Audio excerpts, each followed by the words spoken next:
Telugu Desam MLC పొగాకు యాదగిరి మృతికి శాసనమండలి ప్రగాఢ సంతాపం తెలిపింది. ఆయన లేని లోటు తీర్చలేనిదని సభ్యులు అభిప్రాయపడ్డారు. యాదగిరి అనుబంధాన్ని సభ్యులు నెమరవేసుకున్నారు.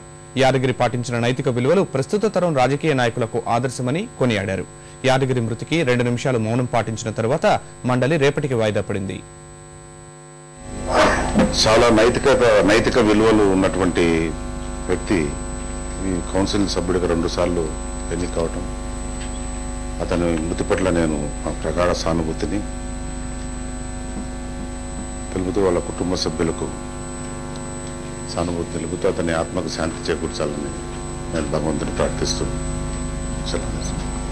ప్రజా సమస్యల గురించి నిర్మోహమాటంగా సభలో లేవనెత్తడం, వాటి గురించి ఫైట్ చేయడం ఇవన్నీ కూడా జరిగాయి. మాకు కూడా ఏదైనా సలహాలు ఇచ్చి ఈ ఇష్యూస్, ఈ ప్రజా సమస్య మనం టేకప్ చేస్తే బాగుంటుందని చెప్పి చాలా సోబర్గా ఆయన మాకు సలహాలు ఇవ్వడం అనేటువంటి జరిగేది.